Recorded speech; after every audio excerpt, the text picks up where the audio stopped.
My son prevented a murder with sign language his deaf grandmother taught him before she died. The security guard at Riverside Memory Care called me at 2:47 on a Wednesday afternoon to say my 11-year-old son, Dylan, was causing a disturbance in the facility's west wing. I was 20 minutes away at my accounting firm when I got the call, trying to finish quarterly reports for a manufacturing client. The guard, a man named Leonard Pope, who'd worked there for 6 years, said Dylan had refused to leave a resident's room and was making accusations against staff members that were completely inappropriate. He said it calmly, like he was reporting a minor maintenance issue rather than my kid apparently losing his mind in a nursing home. I told him I'd be there immediately and grabbed my keys, my mind racing through possibilities. Dylan had been visiting Riverside twice a week since my mother died there 8 months ago, sitting with some of the residents who didn't get many visitors. The staff had encouraged it, said his presence brightened the place. Now apparently something had gone wrong, and I had no idea what. Traffic was light for a Wednesday, and I made it to Riverside in 14 minutes, pulling into the visitor lot with my stomach tight with anxiety. The facility was a sprawling, single-story building that tried to look residential with its brick facade and landscaped grounds, but the security measures and medical equipment visible through windows gave it away. This was where people came when they couldn't live independently anymore, when memory or mobility had deteriorated past the point of home care. My mother had spent her final 4 months here after a series of strokes left her unable to walk or speak, though her mind had remained sharp until the end. She'd communicated through American Sign Language, which she'd learned as a young woman working at a school for deaf children. Dylan had learned ASL from her during those final months, sitting beside her bed for hours while she taught him with patient, precise movements. Leonard Pope met me at the entrance, his expression professionally neutral in a way that made my anxiety worse. He was in his mid-50s with the solid build of someone who'd done physical work his entire life, wearing the navy blue uniform that all Riverside security wore. He said Dylan was still in room 1 at 18 with a resident named Evelyn Hartwick, refusing to leave until he talked to me. Pope said the boy had made serious accusations against night shift supervisor Carolyn Vance, claiming she was stealing from residents and worse. He emphasized the word worse in a way that suggested Dylan had said something Pope didn't want to repeat.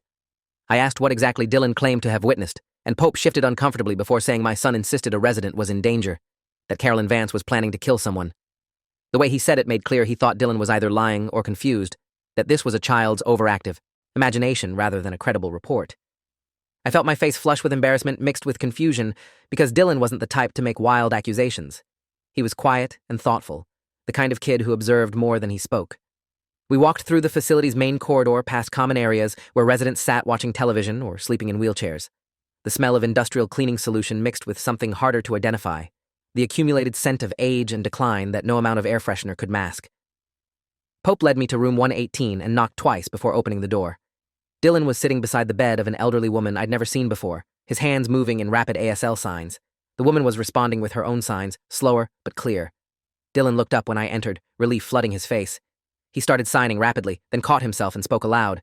"Dad, this is Mrs. Hartwick. She's deaf, and she's been trying to tell people that Carolyn Vance is going to kill Mr. Brennan in room 124. Nobody understands her because they don't know ASL. I only figured it out because Grandma taught me." Pope cleared his throat and suggested we step outside to talk, but Dylan shook his head firmly. He said Mrs. Hartwick had been trying to communicate this for 3 days, becoming increasingly agitated, and the staff had responded by sedating her and documenting behavioral issues in her chart. I looked at the elderly woman in the bed, probably in her 80s with white hair and intelligent eyes that watched me intently. She began signing, and Dylan translated. She said she'd seen Carolyn Vance preparing an injection in the medication room 6 nights ago, heard Vance talking to someone on her phone about how resident Thomas Brennan was about to have a fatal allergic reaction to a medication error. Mrs. Hartwick said she'd tried to tell the day shift nurses, tried to write notes, but her arthritis made writing difficult and nobody on staff knew sign language. They'd dismissed her as confused and increased her anxiety medication. Pope said gently that residents sometimes became confused, that Mrs. Hartwick might have misunderstood something innocent. Dylan stood up, his voice rising. "She's not confused. She remembers everything perfectly. She can tell you exact times and what Vance was wearing and who was on the phone. This isn't confusion. This is a witness statement." I asked Dylan to calm down and asked Mrs. Hartwick through him if she was certain about what she'd seen. The woman's hands moved with emphatic clarity. She said she'd been deaf for 63 years and had spent her entire adult life reading lips and observing details others missed. She knew what she'd witnessed. I pulled Pope into the hallway and asked about Thomas Brennan. Pope said he was an 82-year-old resident with dementia and substantial assets, admitted 4 months ago after his daughter couldn't care for him anymore. He had a private room and full-time care because his family could afford it. I asked if there'd been any issues with his care or his medications. Pope looked uncomfortable and said there'd been one incident 3 weeks ago where Brennan had a severe reaction to a medication, ended up in the hospital for 2 days. The attending physician had ruled it an adverse reaction, not an error, but there'd been questions about how the medication had been administered. Carolyn Vance had been the supervising nurse that night. I asked if Vance was working today, and Pope checked his phone before saying she was scheduled for the night shift, would arrive at 7:15 p.m. It was now 3:15. I made a decision that felt both necessary and potentially insane. I told Pope I wanted to speak with the facility director immediately, that we needed to review security footage from the medication room and investigate Mrs. Hartwick's claims before Vance's shift started. Pope started to object, saying this was highly irregular and that making accusations against staff could have legal implications. I cut him off and said if my son and Mrs. Hartwick were wrong, I'd apologize profusely. But if they were right and we did nothing, a man was going to die tonight. That got his attention. He made a call, spoke quietly into his phone, then told me Director Kenneth Ashland would meet us in his office in 10 minutes. I went back into room 118 and asked Dylan to stay with Mrs. Hartwick while I talked to the director. Dylan nodded and sat back down, immediately resuming his signing conversation with the elderly woman. Watching them communicate in the language my mother had taught him made my chest tight with grief and pride simultaneously. Kenneth Ashland's office was on the facility's east side with windows overlooking the parking lot. He was in his late 50s, wearing an expensive suit that suggested Riverside was profitable despite its warm community atmosphere marketing. He listened to my explanation with increasing skepticism, his fingers steepled on his desk. When I finished, he said carefully that Mrs. Hartwick had been experiencing cognitive decline since her admission 2 years ago, that her chart documented increasing confusion and agitation. I asked if her chart mentioned that she was completely deaf and fluent in ASL. Ashland paused and admitted he wasn't aware of those details. I said that might be why her attempts to communicate a serious allegation had been dismissed as confusion. Ashland pulled up Mrs. Hartwick's file on his computer and scrolled through entries, his expression gradually shifting. He said there were multiple notes from various shifts about her becoming upset and trying to communicate something urgently, with staff interpreting it as dementia-related anxiety. Not one note mentioned sign language or deafness. I asked how a resident could be in the facility for 2 years without staff knowing she was deaf. Ashland's face tightened, and he said that was an excellent question he'd be investigating, thoroughly. But first, we needed to address the immediate allegation. He asked if I understood the gravity of what I was claiming, that accusing a staff member of attempted murder based on a child's interpretation of a deaf elderly woman's signs was extremely serious. I said I understood completely, which was why I wanted to review security footage before making any official reports. If there was nothing suspicious, we'd drop it. But if there was anything that corroborated Mrs. Hartwick's account, we needed to act immediately.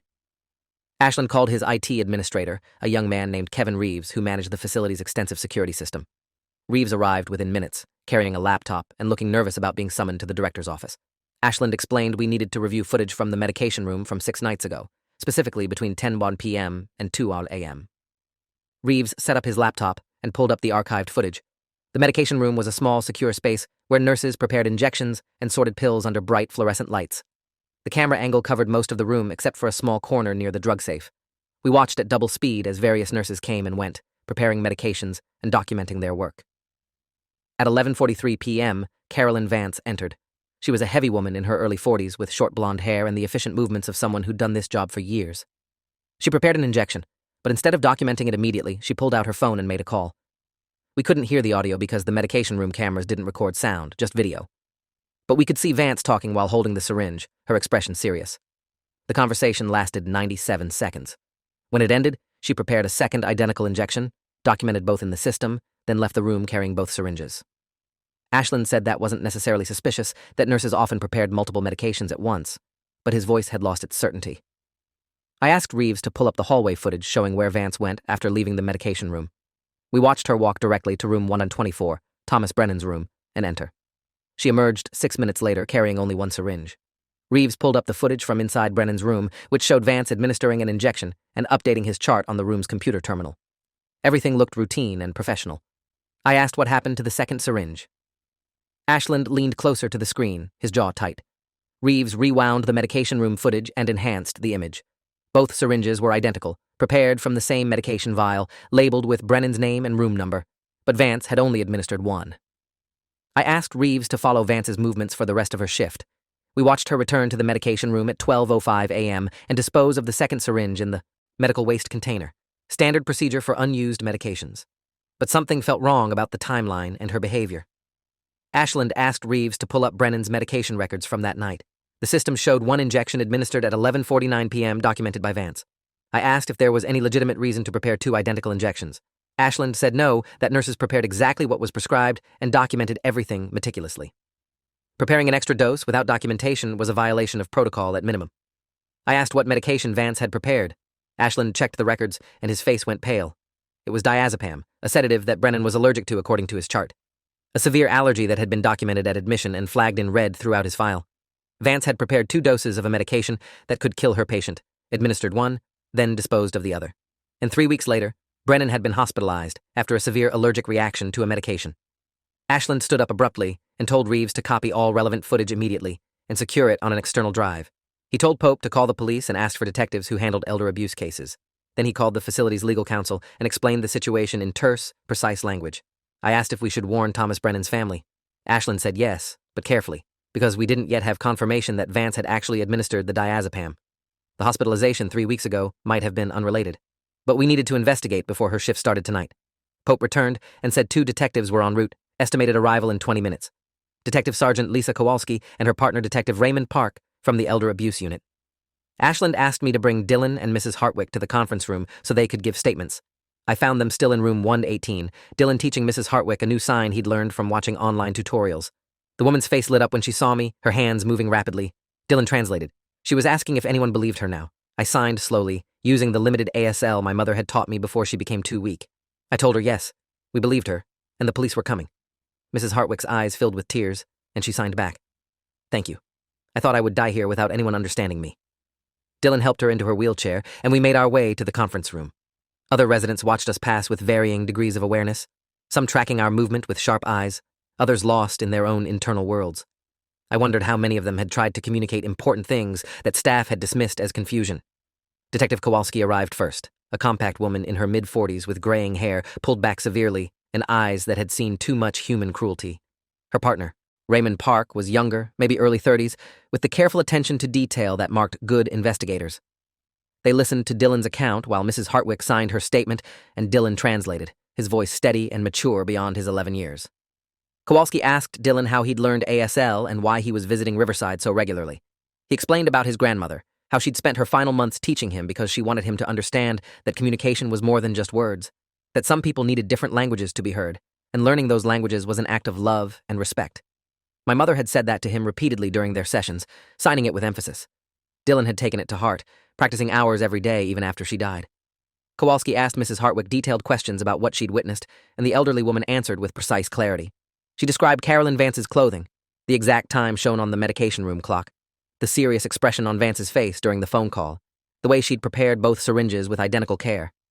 Park took notes rapidly, while Reeves queued up the security footage on the conference room's large monitor. Kowalski watched the sequences 3 times, her expression darkening with each viewing. She asked Ashland for Brennan's complete medical file and medication records, dating back 6 months. While we waited for those to be compiled, she asked about the incident 3 weeks ago that had hospitalized Brennan. Ashland pulled up the incident report on his laptop and read aloud. Thomas Brennan had been found unresponsive in his room at 6:30 a.m. by a day shift nurse. He was exhibiting signs of severe allergic reaction, including respiratory distress and dangerous blood pressure drop. Emergency services had transported him to County Memorial Hospital, where he'd been treated for anaphylactic shock. The attending physician's report concluded Brennan had been exposed to diazepam despite his documented allergy. The hospital had contacted Riverside to investigate how this had occurred. Riverside's internal investigation, conducted by Ashland himself, had reviewed medication records and found no documentation of diazepam being administered. The night shift supervisor, Carolyn Vance, had stated under questioning that she'd administered only Brennan's prescribed medications, according to his chart. The investigation concluded the reaction might have been caused by contamination or mislabeling of medications, though no specific source was identified. Vance had been cleared of any wrongdoing. Kowalski asked how long Vance had been employed at Riverside. Ashland checked her personnel file and said 9 years, with generally positive performance reviews and no previous disciplinary issues. She was considered a reliable supervisor who trained new nurses effectively. I asked if anyone had investigated whether Vance might have financial motive to harm Brennan. Kowalski's eyes sharpened, and she asked what made me think there was a financial angle. I said because Mrs. Hartwick had heard Vance talking about Brennan's reaction during that phone call 6 nights ago, discussing it in future tense. That suggested planning and motive, and murder for hire usually involved money. Park made a call and stepped out of the conference room, speaking quietly to someone. He returned 5 minutes later and said they were running Carolyn Vance's financials and background, should have preliminary information within an hour. In the meantime, they needed to secure Thomas Brennan's safety and interview him, if possible. Ashland said Brennan's dementia made coherent interviews difficult, but they could try. He called the nursing station and asked them to bring Brennan to the conference room with his current nurse. While we waited, Kowalski asked Mrs. Hartwick more questions about the other residents, whether she'd observed anything else suspicious during her time at Riverside. The elderly woman's hands moved thoughtfully, before she signed a response that made Dylan's face go pale. He translated slowly. She says 3 residents have died unexpectedly in the past 6 months, all of them on Carolyn Vance's shift, all of them with significant assets, according to conversations she'd overheard between family members. She didn't think it was connected until she witnessed Vance preparing those injections. Kowalski and Park exchanged a look that communicated years of partnership. Park said he'd pull death certificates and reports for all resident deaths in the past year. Kowalski asked Mrs. Hartwick if she could identify the 3 residents. The woman signed their names and room numbers with precision. Adelaide Cromwell in room 109 died 4 months ago. Gerald Fitzpatrick in room 156 died 2 months ago. Donna Pritchard in room 132 died 6 weeks ago. All officially from natural causes related to their existing conditions. All on night shifts when Carolyn Vance was supervising. Thomas Brennan was wheeled into the conference room by a day shift nurse named Patricia Hoffman, who looked concerned about the unusual request. Brennan was a thin man with wispy white hair and vacant eyes that suggested his mind was far away. Hoffman explained that Brennan had good days and bad days, that his dementia had progressed significantly since his admission. Today seemed to be somewhere in the middle. Kowalski introduced herself gently and asked Brennan if he remembered being sick 3 weeks ago. Brennan looked confused, then nodded slowly. He said he'd been in the hospital, but didn't remember why. Kowalski asked if he remembered any nurses giving him medications that made him feel strange. Brennan's expression clouded, and he said he didn't trust the night nurse with the yellow hair, that she was always trying to give him pills he didn't need. His daughter had told him to only take what his doctor prescribed. Hoffman interjected gently that Brennan often became suspicious of staff, that it was common with his condition. But Kowalski pressed the question. She asked Brennan what made him distrust the nurse with yellow hair. Brennan leaned forward, his voice dropping to a conspiratorial whisper. She talks to my daughter on the phone. They think I don't hear them. They talk about my money and when I'll die. They're waiting for me to die. Hoffman looked embarrassed and started to explain this was paranoid ideation, but Park held up his hand to stop her. He asked Brennan what his daughter's name was. Brennan said Alicia Brennan Shore, that she lived in Seattle and visited once a month. He said she'd been angry when he changed his will.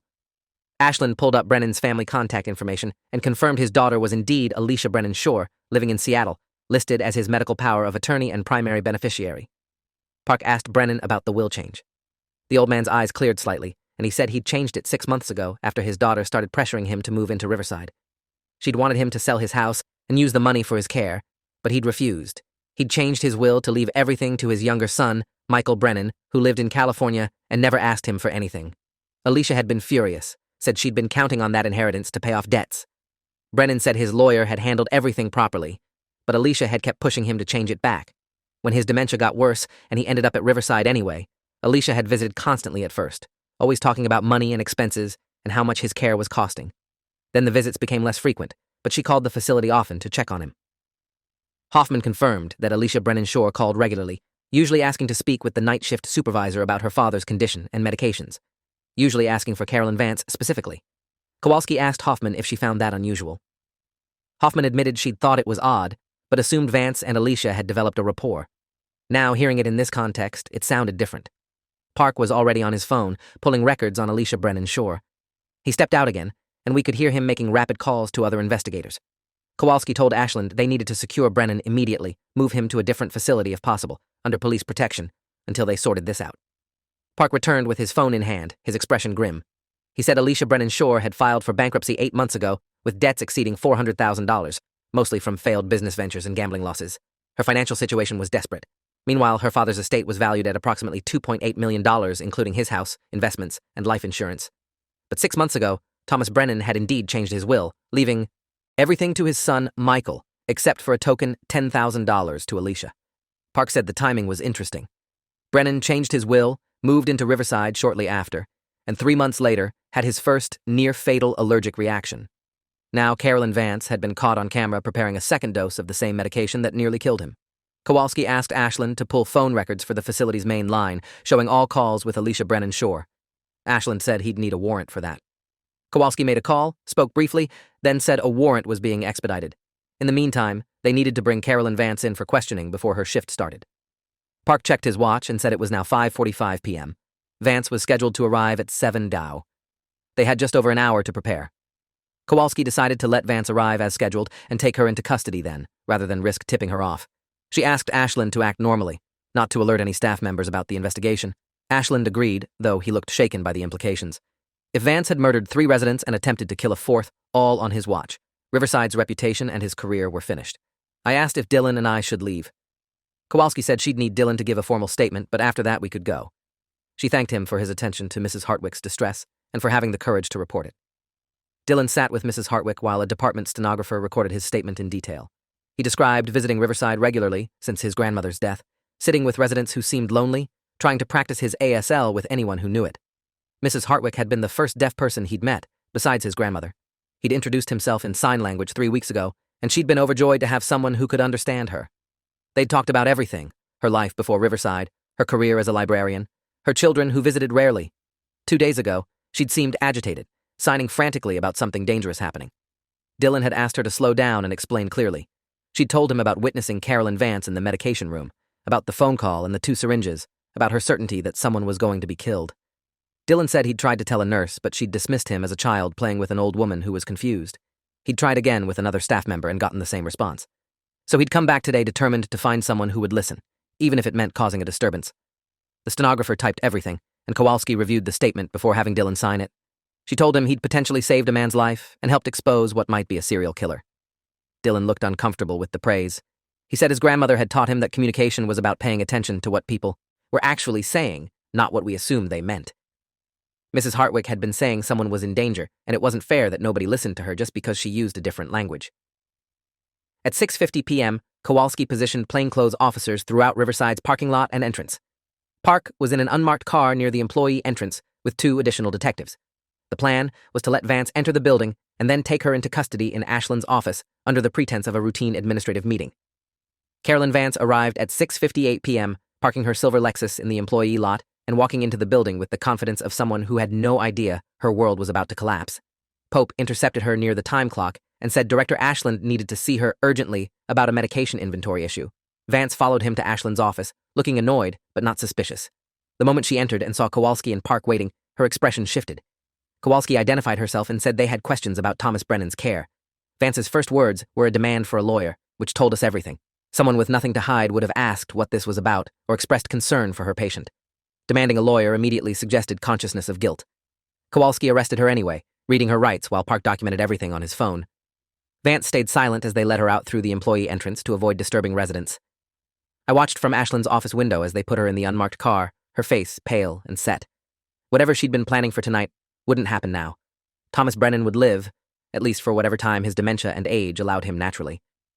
The investigation expanded rapidly over the following days. Park obtained warrants for Vance's financial records, phone records, and personal computer. What they found was damning. Vance had received 3 payments over the past 6 months totaling $75,000 wired from an offshore account that was eventually traced to Alicia Brennan Shore. The dates coincided with the deaths of the 3 residents Mrs. Hartwick had identified.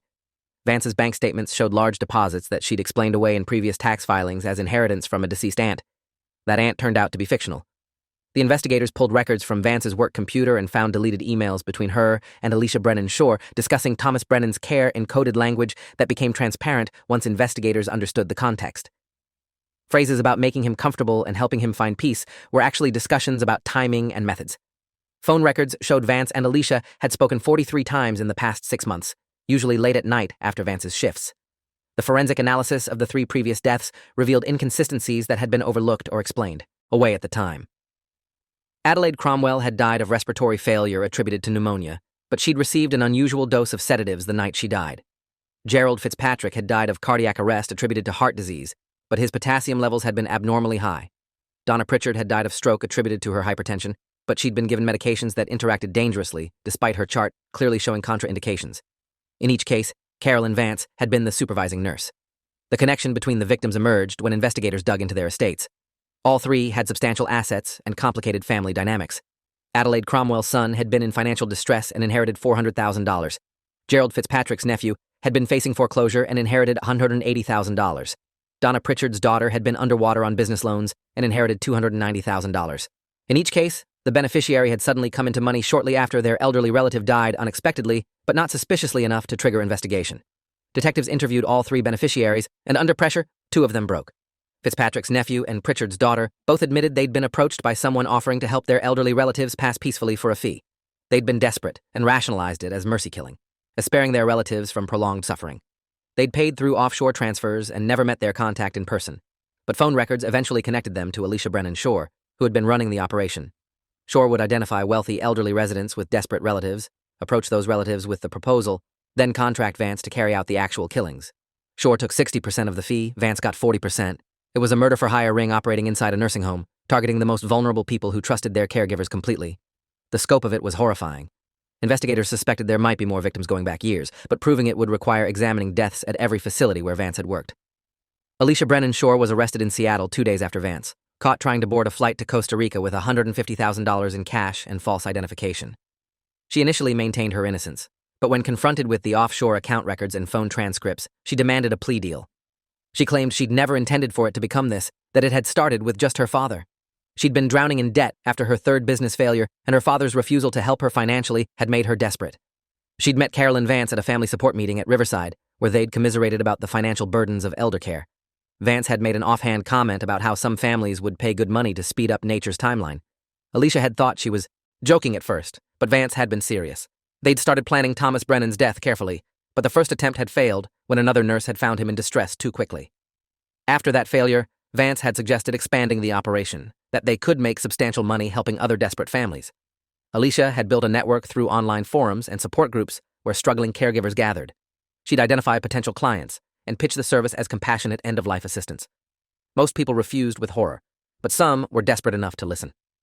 Over 6 months, she'd made 7 sales. 3 had been completed successfully. Thomas Brennan was supposed to be the 4th. The other 3 clients were still in the planning stage when the investigation shut everything down. The district attorney's office charged both women with first-degree murder, conspiracy, elder abuse, and fraud.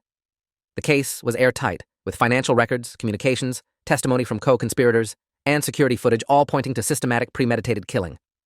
Vance's defense attorney tried to argue she'd been manipulated by Shore, that her financial problems had made her vulnerable to exploitation. But prosecutors presented evidence that Vance had been researching lethal medication interactions for months before meeting Shore, that she'd systematically targeted residents she knew had inadequate family oversight. The trial lasted 6 weeks and received extensive media coverage. Dillon had to testify about his conversations with Mrs. Hartwick, demonstrating in court how they communicated in ASL. The jury watched as my 11-year-old son signed questions to the elderly woman and translated her answers with perfect accuracy. Mrs. Hartwick testified about witnessing Vance in the medication room, about her frustration at being unable to make anyone understand her warning. The defense tried to discredit her as confused and unreliable, but her precise memory and clear communication demolished that strategy. She was sharp, articulate, and absolutely certain about everything she'd witnessed. The jury deliberated for 4 hours before returning guilty verdicts on all counts. Vance was sentenced to life without parole, 3 consecutive terms. Shore received the same. The judge said their crimes represented a profound betrayal of trust and a systematic exploitation of the most vulnerable members of society. They'd turned caregiving into murder and profit, violating every ethical principle their positions demanded. The civil lawsuits followed quickly. The families of the 3 confirmed victims sued Riverside Memory Care for wrongful death, negligence, and failure to protect residents. Ashland was fired, along with 3 other administrators who'd failed to notice obvious patterns. The facility settled all claims for undisclosed amounts and implemented sweeping reforms, including mandatory background checks every 6 months, surveillance cameras in all medication rooms with audio recording, and requiring at least 2 staff members to be present during medication preparation. They hired a full-time patient advocate who spoke 6 languages, including ASL, and made daily rounds to check on residents who had communication barriers. But the damage to Riverside's reputation was permanent. Census dropped by 40% as families pulled their loved ones out, no longer trusting the facility to keep them safe. Within a year, Riverside filed for bankruptcy and was acquired by a larger corporate chain that rebranded it completely.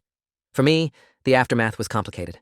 I was grateful Dillon had been in the right place with the right skills to stop what was happening, but I was also angry that it had fallen to an 11-year-old to expose institutional failures that should have been caught by trained professionals. Mrs. Hartwick had been trying to report a murder plot for 3 days, and every adult she encountered had dismissed her as confused because they couldn't be bothered to communicate in her language. That failure nearly cost Thomas Brennan his life and represented a systemic problem far beyond one corrupt facility. Dillon struggled with the attention at first, becoming the kid who'd stopped a serial killer with sign language. News outlets wanted interviews, schools wanted him to speak at assemblies, and strangers recognized him in public. He handled it with the same quiet thoughtfulness he approached everything else, declining most requests and focusing on his regular life. But he continued visiting nursing homes, now expanding to facilities across the city. He'd spend hours teaching staff basic ASL signs, advocating for communication accessibility for deaf residents. Several facilities hired him as a consultant, paying him to review their communication policies and train nurses. At 11, he was making more money than some adults and using it to fund scholarship programs for nursing students who wanted to learn sign language. I watched him pour his grandmother's final lessons into something larger than stopping one murder.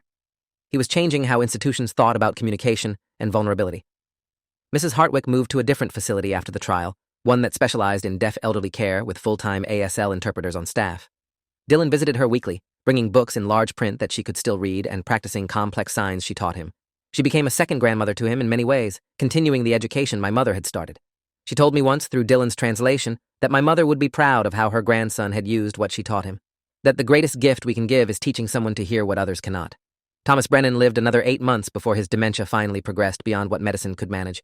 He died peacefully in a hospital with his son Michael at his bedside, having escaped the murder his daughter had planned.